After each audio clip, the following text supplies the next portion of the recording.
আসসালামু আলাইকুম। বর্ষায়ন জিএল থেকে আপনাদের স্বাগতম জানিয়ে শুরু করছি আজকের এই প্রতিবেদন। আজকের এই প্রতিবেদনে আমি চলে আসছি সাদাপুরের মূল সাদাপুরে আছি এখন।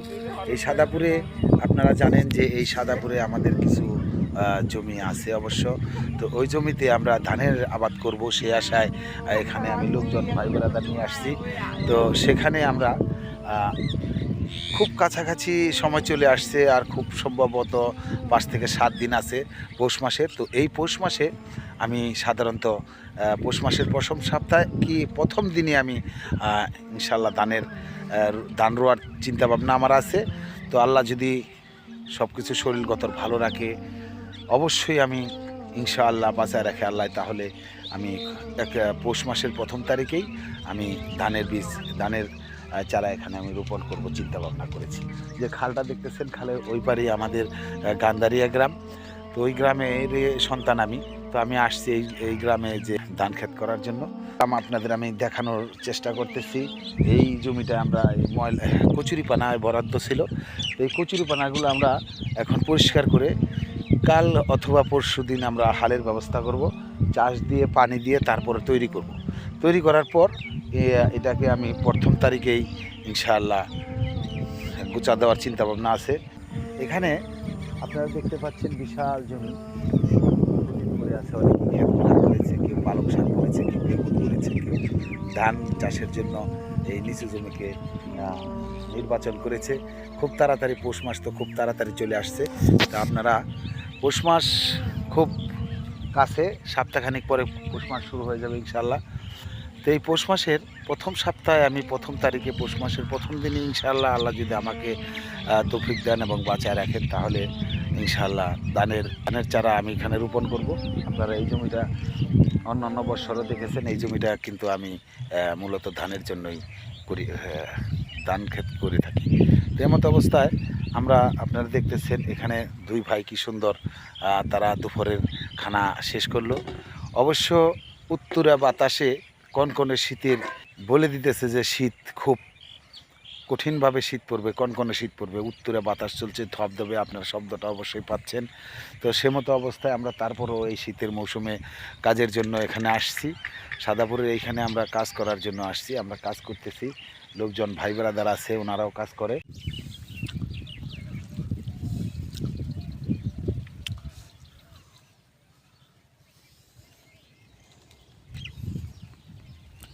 চকে ভাত খাইতে কেমন লাগেছে ভাই? দেখি দে ভাত খাস। মাছের তরকারি? হ্যাঁ, মাছের। কি মাছ দিয়া? ট্যাংরা মাছ। চকে ভাত খাইতে ভালোই লাগে না ভাই? হ্যাঁ, ভালোই লাগে। যাক, এই ভাই কি দিয়া তরকারি, কি এর তরকারি খাইতেছে? ট্যাংরা মাছ দিয়ে ঝোল করছে, তো ঝোল তোকে ভালো লাগছে। যাক, খাইতে থাকেন ইনশাআল্লাহ। বন্ধুরা দেখতেছেন চকের পাথরে আমরা কাজ করতেছি। কাজের ফাঁকে দুপুরের টাইমে যে খানা, এই খানাগুলো আমরা অবশ্য খাইতেছি। দেখতেছেন এইখানে আমরা কাজ করতেছি নদীর সাইড দিয়া।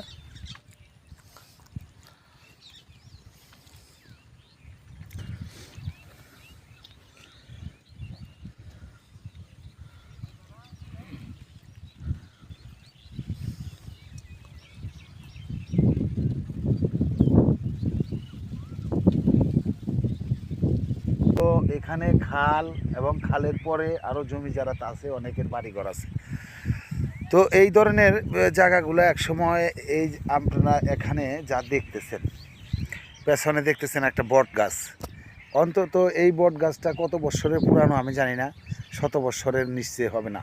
সনাতন ধর্মের লোকেরা এখানে পূজা পার্বণ করতেন। তো এখনও পৌষ মাস শুরু হয়ে গেলেই শুরু হয়ে যাবে তাদের পূজা পার্বণের এই অনুষ্ঠানগুলো তারা করে। এই সনাতন ধর্মের বহু লোক এখানে বসবাস করে আমাদের এই সাদাপুর এরিয়ার ভিতরে। তো এখানে ওনারা মূলত এই চাষাবাদগুলো করে, এই সবজি চাষ, বেগুন চাষ, লাল শাক, মূলা শাক, পালং শাক, সব ধরনের চাষই করে থাকেন ওনারা। তো সেই ধরনের চাষ এখানে হয়, 12 মাসই ফসল হয়। এই বর্ষার মৌসুমে এখানে পানিতে আসে না, পানি অবশ্যই এর নিচেই থাকে। নিচে যে জমিগুলো আছে এই জমিগুলোতে ধান ক্ষেতের করে এখন এই মাসে পৌষ মাসের প্রথম দিক দিয়ে ধান শুরু করবে। এখানে কিছু ফাঁকা জায়গা আছে, ফাঁকা জায়গার পাশে অন্তত বাড়ি ঘর আছে। এখানে দেখা যাচ্ছে কমলি শাকের বিচুন সেই জমিটায় ছিটিয়েছেন। অবশ্য এটা ওনাদের পঞ্চায়েতের জায়গা। তো আমরা সেই ব্যাপারে অন্তত এক ভাইয়ের সাথে সাদাপুর আসছি এখানে কথা বলার জন্য। তো কথা বলবো আমরা ভাইয়ের সাথে। ভাই, আপনার নামটা যদি বলতেন একটু। শীতল, পুরো নাম বলেন গোত্র সহ। শীতল মণ্ডল। এঙ্কি এইদিকে চাইতে হবে। শীতল মণ্ডল। শীতল মণ্ডল। ও ভাই, আপনার দাদার নাম কি ছিল? ক্ষীরত মণ্ডল। ক্ষীরত মণ্ডল। তো এইখানে যে জমিটা আছে এটা কি কিসের জায়গা? এটা পাঁচেরাম ও গোরস্থানের না মন্দিরের? মন্দিরের একটাই উলি। হ্যাঁ, মন্দিরের জায়গা। এই জায়গাটা কত টাকায় পত্তন নিয়েছ? এটা আপনার 10,000। 10,000 টাকা পত্তন নিয়েছ। এই জায়গাটাতে কি বুনলা? এটাই যে কমলি হাট। কমলি শাক। এই কমলি শাক এখন কত দিনের ভিতরে বড় হইবে কমলি শাকটা? এটা মানে জারের দিন তো, শীতের দিন। শীতের দিন হ্যাঁ। মানে 1 মাস নাকবো। 1 মাস। আর গরমের দিনে 800 দিন। গরমের দিনে 8 দিন লাগে। আমার দাম কত? তো শীতল মণ্ডল ওনার এই জমিতে এখানে পঞ্চায়েতের ওনাদের মন্দিরের কিছু অংশ বিশেষ সম্পত্তি আছে। এই সম্পত্তিটুকু ওনারা এখানে 1 বছরের জন্য পত্তন নিয়েছেন। সেই হিসাবে ওনারা এখানে এই আবাদ করা শুরু করেছেন। কতদিন পর্যন্ত এটা আবাদ হবে ইনশাআল্লাহ? 1 বছর। 1 বছর। এখন যে কলমি শাক বুনছ ভাই, এই কলমি শাকটা কতদিন পর্যন্ত থাকবো? এটা আপনি হলো হারা বর্ষায় পর্যন্তই থাকে। তো শীতল মলদন দা, এই জমিটায় কি কি আবাদ করছো? এটা কদু বুনছি, পাওনা কদু, মিঠা কদু, কমলি, কলমি শাক, পাইনা লাউ, মিষ্টি লাউ, এইগুলা। তো সাথে আবার দেখা যায় চতুর্দিক দিয়ে ঘাস বোনা আছে। গরু আছে কয়টা? 2টা গরুর সাথে ঘাসের যে ব্যবস্থা সম্পূর্ণ হয়ে গেল। তো এই যে কলমি শাক রোপণ করছো, কতদিনের ভিতরে এই কলমি শাকটা আসবে? এটা আপনার হলো 1 মাস। 1 মাসের ভিতরে সবকিছু আইসে যাব। হ্যাঁ। তো এর জ্বালাইতে লাগবে 3 দিন। 3 দিনের ভিতরে জ্বালাই কমপ্লিট। হ্যাঁ, কমপ্লিট। তো এইটা কি এই যে এখানে পানি দেখা যায়, এটার কি পরিস্থিতি, কি ব্যবস্থা নিবা? এই বেই পানি, এই বেই খাবো, একটা দিন করে দেবো, দিন করে দিলে পানি নেমে যাবে। পানি নেমে যাবো। হ্যাঁ। এটা কতদিন পর পর পানি দিতে হইব শাকটা হয়ে গেলে? এটা আপনার ওখানে পানি দেব না, এটা বীজা এই গরমের সিজনে। গরমের সিজনে পানি লাগবে। এখন আর পানি লাগতেছে না, এইভাবে হয়ে যাবে। এই বেই হবে। তো ঠিক আছে শীতল দা, ভালো থাকবেন। আচ্ছা। আচ্ছা, তাদের সঙ্গে আমি লাঞ্চটা সারলাম। এখন আমি চলে যাবো ইনশাআল্লাহ। তো সে পর্যন্ত ভালো থাকবেন, সবার দীর্ঘ আয়ু কামনা করে আজকের মতো এখানেই বিদায় নিচ্ছি। সম্পর্কটা বজায় রাখবেন, আত্মীয় স্বজনের সাথে সম্পর্ক বজায় রাখবেন, মানুষের সাথে ভালো ব্যবহার করবেন। সবাই ভালো থাকবেন। আসসালামু আলাইকুম।